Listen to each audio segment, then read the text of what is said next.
Bonjour, très content de vous accueillir. On est tous ensemble avec Daniel, Summer et puis moi-même, Sam. Yes. Très heureux de vous inviter pour ce moment qu'on a voulu un peu particulier pour cette période de Pâques. On a décidé que pendant 3 jours, donc vendredi, aujourd'hui, samedi, dimanche bien sûr, c'est le moment où on célébrera Pâques de façon, on va dire, en tous ensemble en église. Et puis jusqu'à lundi, on va pousser ce moment-là pour fêter ensemble ce moment si particulier, si important pour chaque chrétien. Et on croit vraiment que ça va être aussi l'occasion pour chacun d'entre nous de revenir un petit peu au centre de ce qui va être, de ce qui fait l'essence de Pâques. Et d'ailleurs, on va commencer aujourd'hui par évoquer le commencement. Vendredi, c'est le jour où Jésus va être jugé et mis à mort, crucifié. D'ailleurs, quand on parle de crucifié, c'est par nous la croix. La croix, aujourd'hui, peut-être ça semble un petit peu on va dire un accessoire, un symbole du christianisme, mais on oublie souvent que la croix, c'est avant tout une mise à mort extrêmement douloureuse, qui était là même pour marquer un message, pour que l'Empire romain à cette époque-là, c'était la façon de dire, voilà, on met en spectacle des personnes qui vont mourir, mais qui meurent en mort lente, qui vont agoniser, c'est le mot vraiment qu'on peut mettre dessus, pendant des heures et des heures en public, de telle façon à ce que les personnes sachent qu'ils ne doivent pas se rebeller contre l'ordre romain.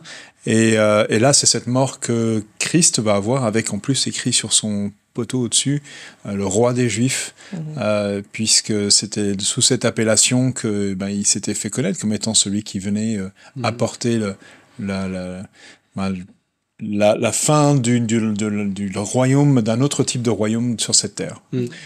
Mais c'est important. Ouais, mais cette inscription dont tu parles, elle est intéressante parce que généralement, on mettait au-dessus des condamnés le motif de condamnation. Et là, on s'aperçoit que, en fin de compte, c'est pas de motif, quoi. C'est ça. La seule chose qu'on pouvait lui reprocher, c'est qu'il s'était déclaré roi des Juifs. Et encore, on l'a déclaré roi des Juifs parce que lui, il parlait d'une autre royauté, en fin de compte, qui allait bien au-delà des Juifs, puisque il est appelé à devenir le Seigneur des seigneurs, de tous ceux qui rentreront dans son royaume, quoi. Oui, c'était moqué en même temps. C'était vraiment une moquerie. Il avait tout à fait on voit tout un simulacre avec les Romains se moquaient vraiment des Juifs à travers cet épisode-là, en mettant la couronne d'épines, en mettant tous ces éléments de ses vêtements qui étaient tirés au sort, d'avoir mis vraiment on voit que tout a été une mise en scène autour de ça et l'impression que en même temps c'était voulu, pas que par ces hommes et ces hommes à ce moment-là, ces soldats-là, c'était même déjà annoncé depuis bien longtemps. Ouais, ce mort devait se passer de cette manière et on sait que c'était une vraie une manière qu'ils prennent sur lui la condamnation pour tout le monde entier. Et il y avait vraiment cette crainte dans le fait de mourir par crucifixion. Comme tu disais, c'est un mort lent. C'était l'agonie, c'était la souffrance très, très longue. Et même la Bible parle du fait que le maudit soit celui qui meurt sur un arbre. C'est le bois, ouais.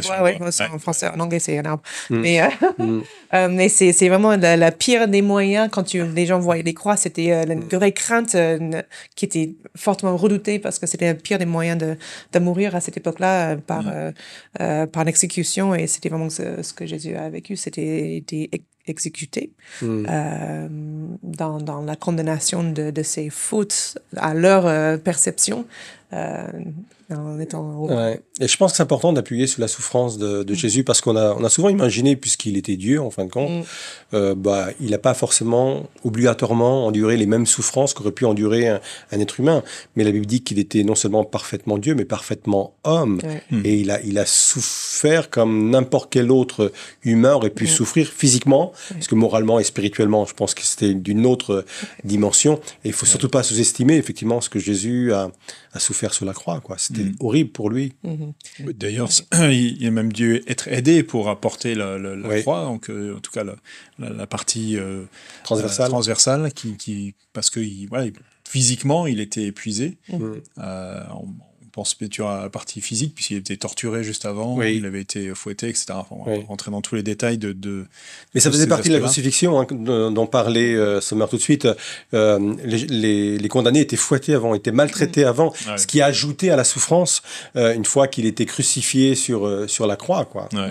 Oui, puis c'était pas exceptionnel. Non. Il était connu, hein, c'est vrai qu'à l'époque, parfois, il faisait même il crucifiait les personnes toutes les 10, 15, 20 mètres. Une façon de montrer, nous avons vraiment vaincu. Et les soldats, tous ceux qui étaient estimés, maintenant, ils sont mis en spectacle comme étant une façon d'imposer l'autorité Ouais. de l'Empire romain. Il montrait pour l'exemple. tous. C'est l'exemple de ce qu'il fallait surtout pas faire. Si tu fais la même chose, tu vas avoir la même destinée, entre guillemets, tu vas mourir de la même manière. Donc, éviter à tout prix ce que ces personnes Ouais. ont fait. Donc, c'était pas uniquement Jésus qui est mort sur la croix. On sait que c'était quelque chose de très commun pour les criminels à l'époque, mais dans tous les moyens qu'on pouvait mourir, c'était le pire des moyens. En plus de la souffrance que Jésus a subie avant d'être crucifié, même sur la croix, il a reçu sur lui tout le poids du jugement de nos péchés. Et vraiment, le fait que Dieu, le Père, le laisse dans cet état où il a pris sur lui le poids de tous nos péchés. Et là, ça explose toute mesure qu'on peut mettre sur la souffrance de Jésus. Non seulement cette souffrance physique si redoutée, mais aussi le poids de nos péchés sur lui. Et ça, c'est ça qui fait que c'est juste complètement incroyable. Avec Patricia, on est allé à Anvers il y a quelque temps de cela, et dans la cathédrale d'Anvers, il y a un super tableau, je crois qu'en 3 parties, de Rubens. Et justement, on voit l'élévation de la croix. Et ce qui est impressionnant quand on regarde ce tableau, on voit des hommes bien charpentés qui ont attaché la croix à une corde, parce que la croix était d'abord sur le sol, on crucifiait la personne et on l'élevait après la croix. Et on voit, ils ont un mal, je vais dire un mal de chien, pour lever la croix. Et on se dit, c'est disproportionné, quoi. L'effort qu'ils produisent est disproportionné par rapport à la charge que représente le corps de Christ et le corps le poids de la croix. Et quand on a posé la question à Rubens pour dire, mais comment est-ce que tu as mal évalué la représentation des uns des autres, il fait non, ce que les hommes sont en train de tirer, c'est pas uniquement le poids de la croix et de Jésus, mais c'est le poids du péché de l'humanité. Et c'est bien ça l'enjeu de la mort de Jésus, c'est qu'il a porté le poids du péché de l'humanité, quoi. Oui. Et c'est là où on voit la nécessité de la croix. Parce que souvent, quand on imagine la mort de Jésus, la croix, on saute tout de suite à la résurrection, on sait que ça arrive, mais parfois, on ne s'arrête pas assez pour dire, mais c'était mes péchés qui l'ont amené à la croix. C'était le poids de mes fautes qui l'ont amené à la croix. Et cette mort était nécessaire, parce que sans ça, je suis encore dans mes péchés. Je suis encore dans le poids de mes fautes, de toutes mes erreurs, de toute ma vie. Et je suis encore esclave à ces choses. Et cette mort était nécessaire parce qu'il fallait qu'un paiement soit donné. Il fallait que quelqu'un paie ma dette. Et on chante cette chanson, ma dette est payée. Et bien, j'aime tellement cette ligne. Tout le poids, tout ce que je devais moi-même à Dieu pour mes fautes, il a pris ça sur lui, multiplié par combien de millions, de milliards de personnes qui prend sur lui. Notre dette est payée. Et parfois, on a besoin de revenir sur cette idée qu'on a une dette à payer. Dans notre société aujourd'hui, on est tellement facile à dire c'est pas grave, on est bien, on a envie d'être bien. Donc, on oublie le fait où on n'a pas envie d'accepter ce message.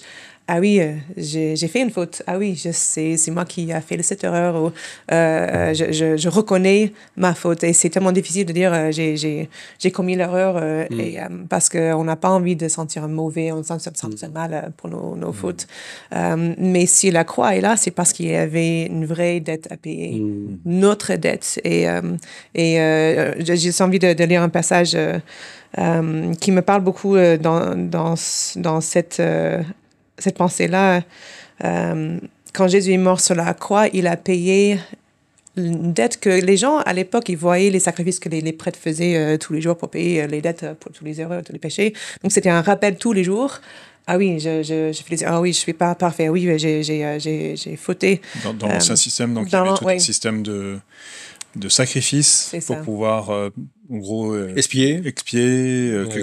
En gros, c'est une bête prend sur elle mes péchés et elle était sacrifiée pour que devant Dieu, il n'y ait plus de péchés qui sont visibles, en tout cas, couvrir le péché-là. Oui, c'est ça. Donc, on lit en Hébreux 10, versets 11 et 12. « Tout prêtre se tient chaque jour, debout pour faire le service et offrir fréquemment les mêmes sacrifices qui ne peuvent jamais enlever les péchés. » On sait que c'est vraiment pour couvrir. C'est pas pour enlever, donc ça couvrait juste.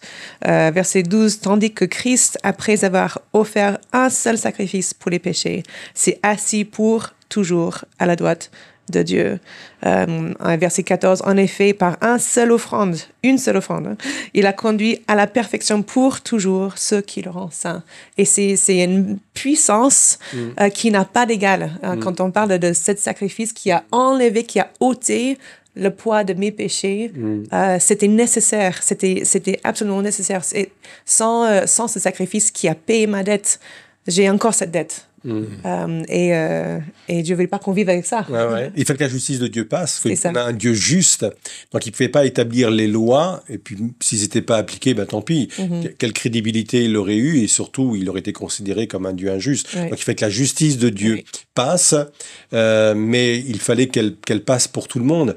Et chacun aurait pu donner sa vie, mais il l'aurait fait pour lui-même. Mais à quoi ça aurait servi? Tout le monde serait mort. Voilà, tout le monde serait mort. Et il fallait que quelqu'un de supérieur donne sa vie pour tous. Et qui mieux placé que Jésus? Il fallait que Jésus meure, en fin de compte. C'était l'agneau proposé pour un sacrifice expiatoire définitif. Mais comme tu le dis très justement, le fait qu'il soit définitif, peut-être qu'on a aussi ce danger de tomber dans l'oubli de dire c'est pour mon péché. Les sacrifices, effectivement, on nous les rappelait régulièrement dans l'Ancien Testament, mais aujourd'hui de se dire non, c'est pour mes péchés. Il est mort pour moi. Et c'est le début, le point de départ d'une vie nouvelle ou d'une journée nouvelle aussi. C'est pour moi qu'il est mort. C'est pour moi. Je pense que c'est aussi important cette idée de cette justice parce que Dieu est parfaitement juste. C'est un Dieu de grâce, c'est un Dieu de compassion, d'amour, et il est parfaitement juste.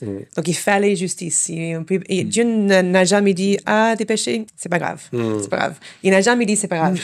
Il a dit je te pardonne, va quitter ta vie de péché ou change ta vie, mais je te pardonne. Et il a dit ok, c'est grave. Mais je prends sur moi la dette. Je paie moi-même la conséquence du péché parce qu'il faut que quelqu'un me paie. Donc, je vais le faire.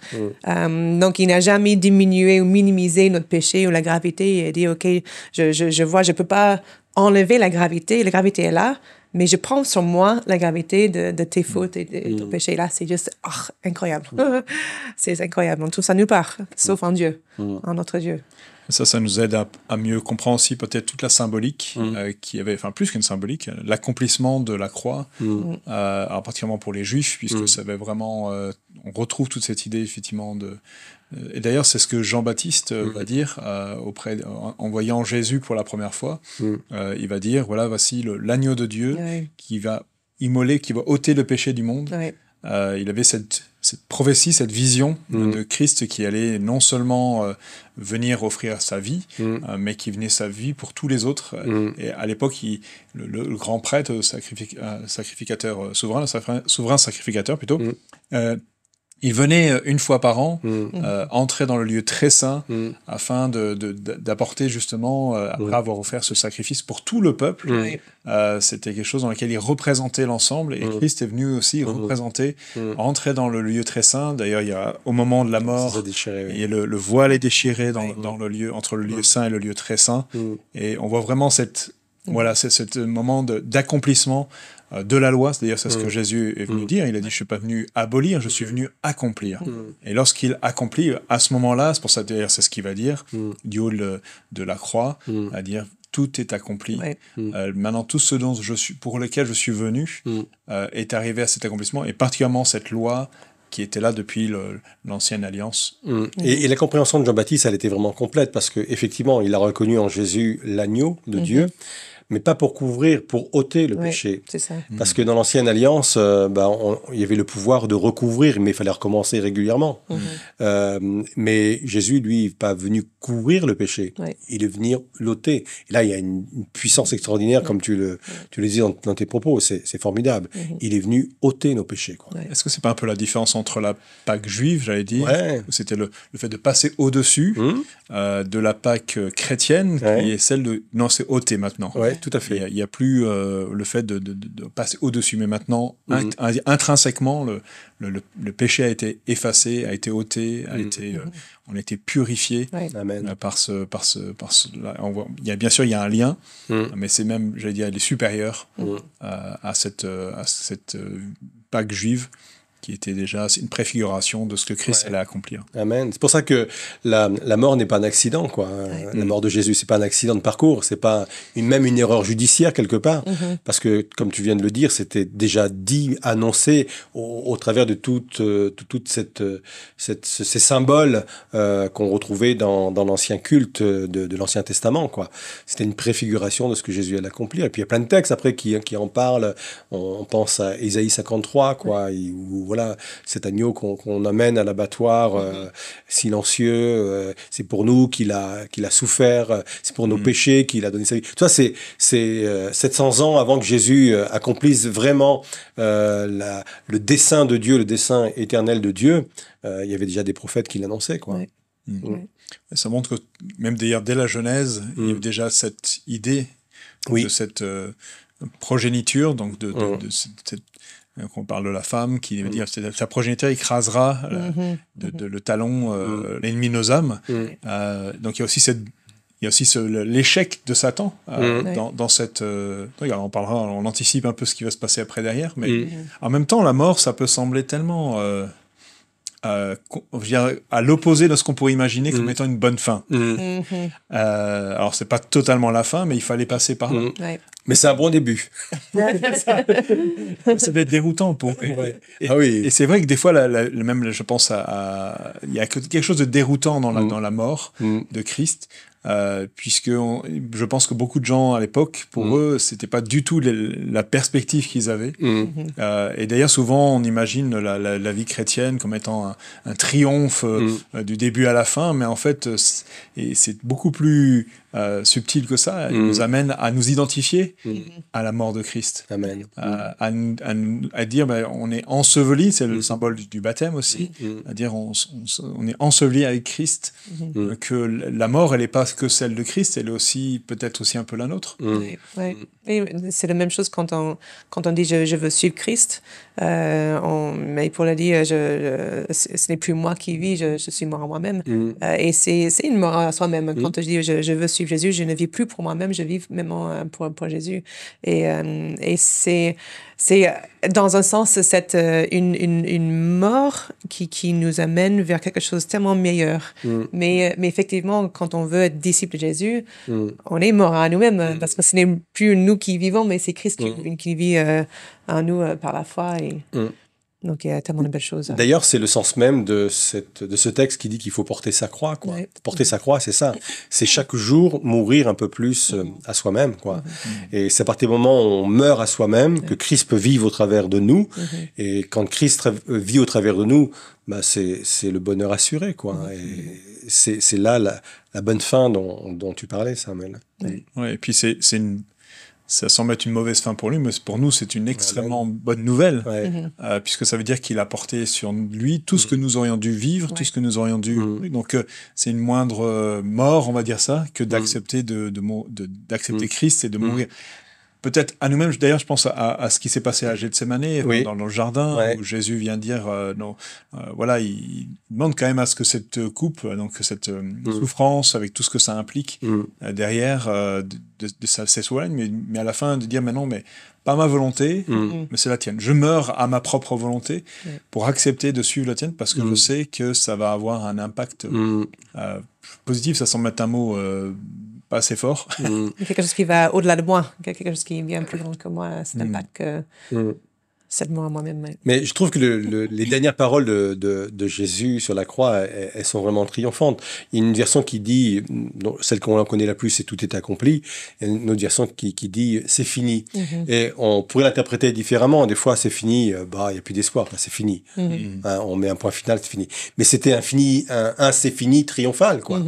C'était, d'ailleurs, en grec, c'était tétélestai, qui veut dire c'est payé. J'ai payé pour vous. Et il l'a pas dit c'est fini, tant pis pour moi, quoi. Non, il a dit c'est un cri de victoire. Il est allé jusqu'au bout de sa mission, parce que Jésus est né pour mourir. Hein. C'était vraiment, il était destiné à mourir. On dit tous que on est tous destinés à mourir parce qu'un jour on va quitter cette terre. Mais lui, sa mission principale, son appel principal, était de mourir sur terre. Et là, il est arrivé au bout de sa mission de façon triomphale. C'est fini, c'est accompli maintenant. Et puis lui, il connaissait le sens, parce que il savait qu'en disant c'est fini, d'ailleurs la Bible dit, hein, les esprits méchants ont été livrés en spectacle ce jour-là. En fait, c'est pas le corps de Christ qui a été livré en spectacle, c'est toutes les dénominations ténébreuses, etc., qui ont été livrées en spectacle. Le péché, parce qu'il a vaincu le péché, il a vaincu la mort, il a vaincu tout ça. Voilà, tout ça a été livré en spectacle. C'est triomphal, une fin triomphale. Oui, puis il allait dans la mort. Le dernier obstacle pour l'être humain de cette séparation avec Dieu. Et c'est vrai que ça, c'est toute une symbolique, pas plus que une symbolique, c'est vraiment de montrer que Christ était prêt à aller jusqu'au bout. Moi, ça me parle vraiment de cet amour de Dieu Jésus disait, il n'y a pas de plus grand amour que de mourir pour ses amis. Ça veut dire que sa mort nous montre notre valeur, elle nous montre le regard de Dieu sur nous. On ne meurt pas pour des gens qu'on ne considère pas, ça n'aurait pas de sens. Mais ça nous montre toute ce regard d'amour que Dieu a sur nous. Et aujourd'hui, ça peut sembler tellement facile de dire Christ est mort pour moi, il est mort pour mes péchés, etc. Mais de prendre un instant pour peser ce que ça veut dire, pas pour culpabiliser, mais pour réaliser la grandeur, la profondeur de cet amour qui vient prendre. D'ailleurs, c'est le but de la Sainte Seine. Hein. Le repas du Seigneur, c'est le but, c'est un mémorial. Et je pense que, comme tu le disais, des fois on oublie, mais je pense que c'est des moments aussi favorables, propices, pour dire, il est mort pour moi. Quoi. Il est mort pour mes péchés. C'est ça. En prenant le pain et le vin, il est mort pour mon péché. Ça pourrait être une bonne façon de conclure ces moments. On va, exact. Je pense qu'il y a plusieurs choses qui nous ressortent un petit peu de ces moments-là. Et c'est vrai qu'on a invité chacun à prendre un temps, peut-être avec des amis, de la famille, avec quelques-uns, peut-être pour célébrer ce moment-là. Peut-être ils ont eu l'occasion de le faire, ils nous regardent en ce moment, peut-être pas forcément. Et on sait que c'est l'occasion pour pouvoir justement se remémorer. On peut le faire à n'importe quel moment, bien sûr. Les chrétiens le faisaient, l'Église primitive le faisait à chaque fois qu'ils se retrouvaient. Et ils le faisaient en plus d'une façon particulière. Nous, on le prend un peu à part dans un temps culte, mais ils le faisaient autour d'un repas. Tout à fait. C'est pour ça qu'il ne faut pas que les personnes qui nous regardent ce soir, qui voudraient vivre ce moment de scène, on peut le faire en dehors d'une église, on peut le faire sans qu'il y ait un pasteur. Il faut juste prendre conscience de ce qu'on fait, c'est ça en fin de compte. C'est ça. C'est pour se rappeler de ce que cette mort était pour nous, le symbolique de cette mort, l'amour de Christ, nos péchés payés, nos dettes payées, et puis tout ce qui va avec la liberté qui vient grâce à la mort de Jésus.